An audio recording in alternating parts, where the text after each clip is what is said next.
40 seconds. That's roughly how long it takes to walk from one end of a stage to the other, and somehow, that's also the exact runtime a veteran Hallyu TV host has cited as the moment she became a devoted admirer of an actor she'd never actually worked with. Welcome to Rabbit News Hallyu, where we go looking for the detail everyone else scrolled past, because on paper, a runway cameo during a New Year's Eve gala is nothing, filler between bigger segments, gone before the confetti settles. 6 months later, that same actor is standing inside 2 Golden Eagle Award nominations, one of Chinese television's most competitive stages, going head-to-head with names like Yu Hewei, Zhong Ruoyun, Xiao Zhan, Hu Ji, and Wang Baoqiang. That timeline shouldn't line up this cleanly.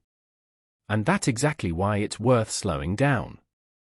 On July 1st, Zhang Linghe was confirmed for 2 nominations at the 33rd China TV Golden Eagle Awards, Best Actor for playing Xie Sheng in the wartime drama Zhu Yu, and Best Television Series for the show itself.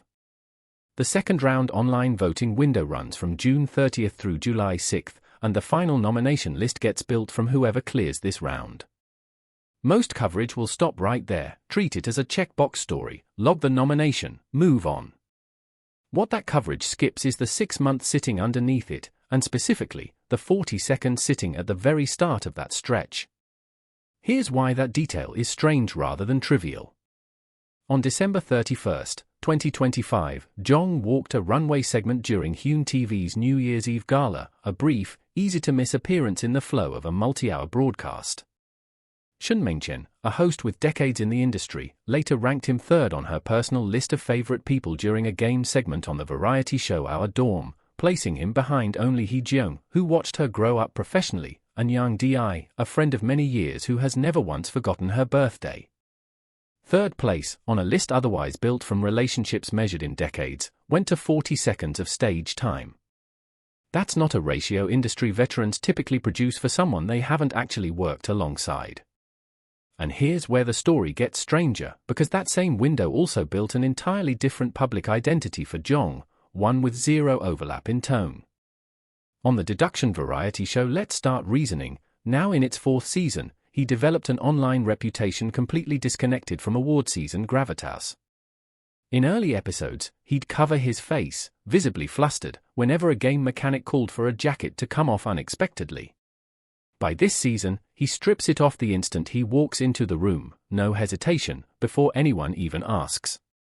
In one especially memorable round, a teammate's clue was reverse, and he heard undressed instead. He started rolling up his jacket immediately, and as his teammates yelled no, no, no trying to stop him, he read their panic as a sign he was aiming wrong and kept adjusting the angle. The room fell apart laughing. Online, he picked up a nickname that essentially translates to professional stripper, summarized by commenters as an actor who mostly stays quiet and mostly keeps taking his jacket off.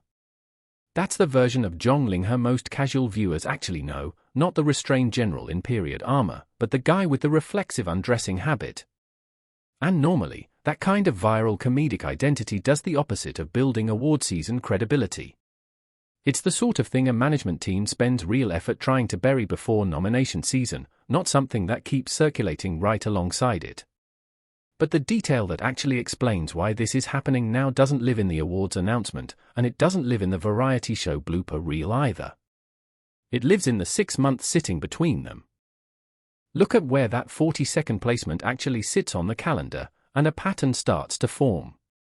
For Zhu Yu, Zhang plays a character who begins as a reclusive, unassuming son-in-law before revealing himself as a battle-hardened marquis, a role that required him to deliberately lose weight during filming and perform his own stunts in full armor.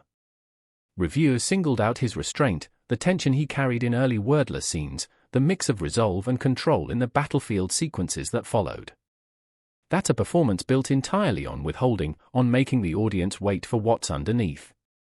Meanwhile, on the variety circuit, he's building the opposite currency, instant, unguarded, self-deprecating comedy, the kind that costs nothing to laugh at and travels fast precisely because it needs no context. One track sells prestige. The other sells approachability. Running both simultaneously, rather than choosing one, is not the obvious move, it's the calculated one.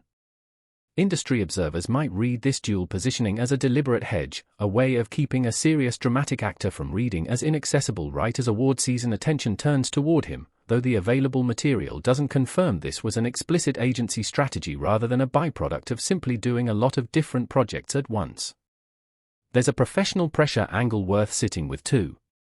An actor disciplined enough to cut weight and do his own stunts in heavy armor is, by the same stretch of months, also the person who can't stop losing a game to his own reflexes on a comedy set.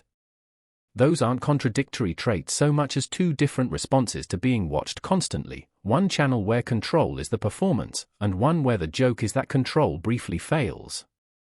Choosing not to scrub the second image while the first is building toward an actual trophy conversation is itself a kind of statement, whether it was a deliberate call or simply an artist declining to manage every frame of how he's perceived. Audiences, for their part, have had to hold both images at once, and that tension is doing real work in how the story is spreading. The Golden Eagle field this year is stacked with veterans and rising names competing for the same ballot line, which means attention is scarce and every distinguishing detail gets amplified. Shen Mengchen's third-place ranking landed inside exactly that environment, and her explanation for it, describing the placement as marking the distance between family and what's close to family in her own words, read less like fan enthusiasm and more like someone carefully defining a boundary in public, as a married host, while still being honest about genuine admiration. The moment picked up further texture when her husband, Du Haitao, jokingly changed his own social handle to blend his name with Zhang's, and Shen followed up with a light-hearted comment about no longer being able to tell the two apart.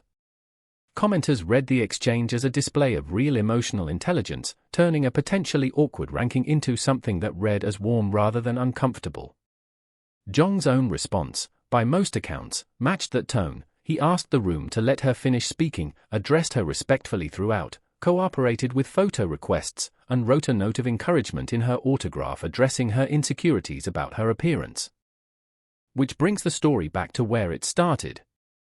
That 40-second walk sits at the very front edge of a 6-month run that ends with 2 Golden Eagle nominations and a competitive field of established names. Read in isolation, it's nothing, a blip in a gala broadcast most people fast-forwarded through.